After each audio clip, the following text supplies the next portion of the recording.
Bonjour à tous, aujourd'hui j'ai envie de vous faire cette petite vidéo pour parler de l'épigénétique.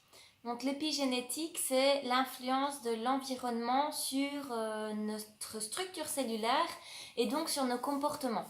En fait, jusque les années 75-80, et d'ailleurs c'est toujours ce qu'on donne à l'école comme matière, on nous disait que il y avait l'hérédité, il y avait la génétique, et donc si ton père a du diabète, tu auras du diabète. Si tu as trois tantes qui sont mortes d'un cancer, tu mourras du même cancer. Et donc il y avait une espèce de fatalité où la maladie et certaines choses, on ne pouvait pas y échapper. Ensuite, avec les travaux de notamment Monsieur Bruce Lipton, que je te recommande fortement sur YouTube, ils ont déterminé que l'intelligence de la cellule se trouvait au niveau de la membrane et que dès lors, à 75%, c'est l'environnement dans lequel tu es qui va déterminer qui tu es et donc ta personnalité.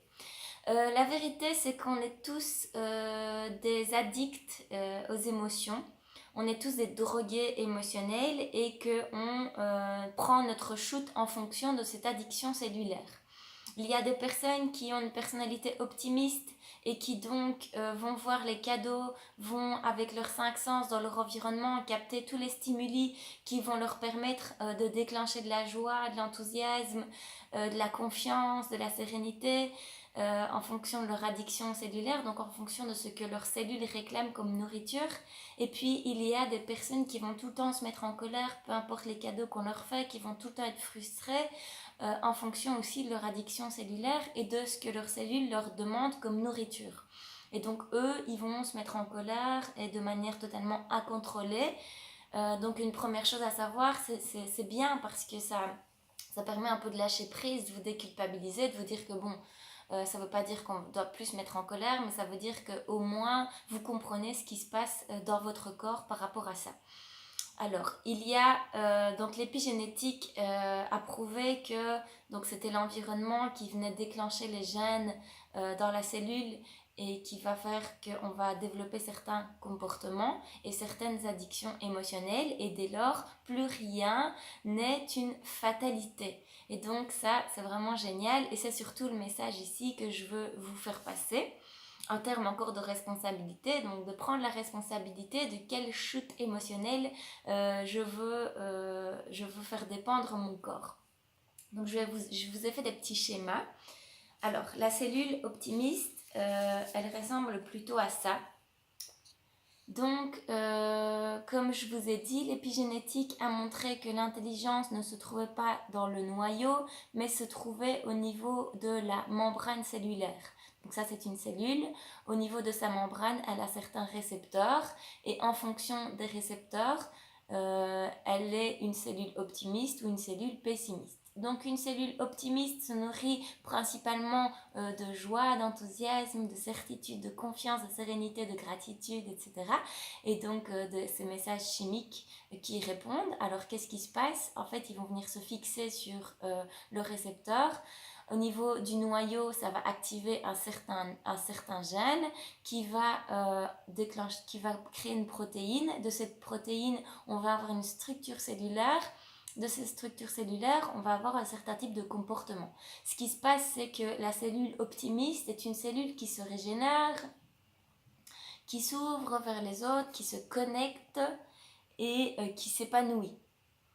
Maintenant, je vais vous montrer une cellule pessimiste, donc une cellule qui est accro à des émotions de mal-être. Une cellule pessimiste donc, va répondre aux mêmes lois, aux mêmes règles. Donc les messages chimiques viennent se mettre sur les récepteurs qui activent dans le noyau certains gènes qui vont créer certaines protéines, structures, etc., comportements. La cellule pessimiste meurt, elle vieillit et elle se déconnecte des autres. Et en fait, vous pouvez voir ça au niveau de votre propre corps. Quand vous êtes dans la joie, quand vous êtes dans l'enthousiasme, quand vous vous sentez bien, vous allez avoir tendance à voir tout ce qui va bien, vous allez plus vous connecter aux autres, vous allez plus vous ouvrir, vous allez être plus enclin à guérir des maladies, etc. Au contraire, lorsque vous êtes une cellule, lorsque vous n'allez pas bien, et donc vous vous déconnectez des gens, vous avez tendance à créer plus de maladies, plus d'accidents, etc. Alors, ce qui est génial, c'est qu'on peut vraiment changer notre addiction cellulaire et on peut passer d'une personnalité pessimiste à une personnalité optimiste. Donc, on fait ça par l'environnement. Donc, il y a l'environnement interne. L'environnement interne, c'est les émotions, donc toute la chimie qui se passe dans notre corps, l'alimentation, l'oxygénation des cellules, l'eau, l'activité physique. Au niveau externe, on peut le faire via les personnes qu'on rencontre, via des livres, des documentaires, internet, bref, il y a toute une série de nourritures qu'on peut donner à nos cellules afin de les accompagner, à les transformer et à se créer une nouvelle addiction cellulaire. Donc en fait, ça se passe comme ça. On a une cellule rouge, on a une cellule pessimiste, et donc on va la plonger dans le bien-être. Ce qui se passe, c'est qu'au début, ça va devenir insupportable pour elle. Vous pouvez prendre l'exemple quand vous êtes vraiment pas bien et que vous êtes plongé avec des gens qui se sentent super bien. Au début, c'est insupportable pour votre système, vous avez juste envie de fuir, mais après un moment, vous commencez à développer les mêmes comportements que eux et à vous sentir mieux. Donc une cellule, c'est exactement la même chose. Au début, on va lui mettre plein de stimuli de bien-être. Au début, c'est insupportable, mais au bout de 6 mois à 18 mois, soit la cellule va mourir, soit la cellule va se transformer et va créer une nouvelle addiction et un nouveau réseau, de nouveaux câblages. Parce qu'une cellule bleue, je vous rappelle, va beaucoup plus se connecter aux autres cellules et va vraiment créer un système qui va travailler ensemble pour aller de mieux en mieux. Donc ça, c'était la petite partie, la petite explication au niveau de la membrane cellulaire. Je ne suis pas biologiste, donc voilà, je l'ai expliqué le plus simplement possible et avec mes mots et avec ma conception. La deuxième chose, c'est justement comment reprendre le pouvoir par rapport à ça, et faites attention à qui vous fréquentez.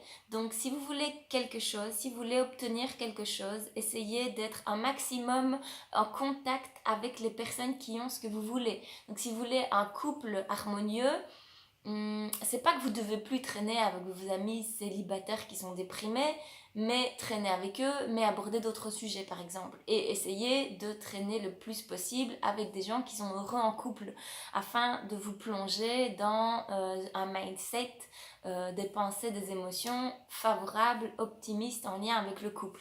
Donc on a des personnalités optimistes et pessimistes en fonction de catégories de vie. Donc par exemple, je peux me sentir, je peux être à l'aise avec l'argent et avoir des pensées positives. Par exemple, c'est facile de faire de l'argent, je suis en sécurité, et des émotions de joie, de certitude, de confiance en lien avec l'argent.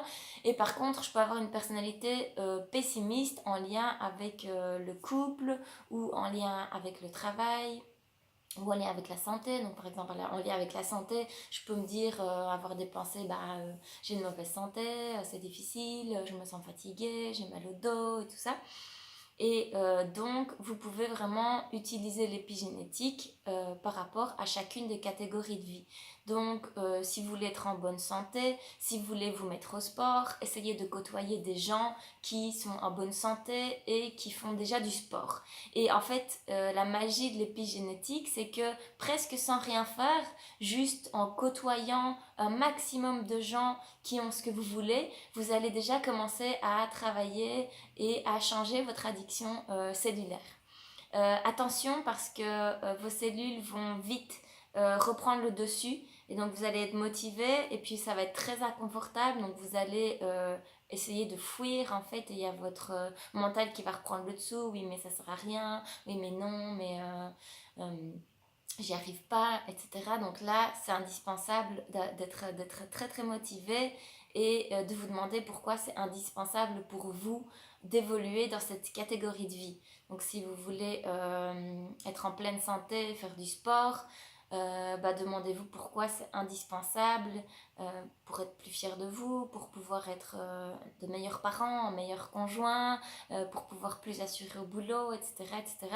Et donc restez vraiment connecté à cette source de motivation qui vous permettra d'avancer et de garder le cap jusqu'à ce que le changement profond ait été fait dans votre corps.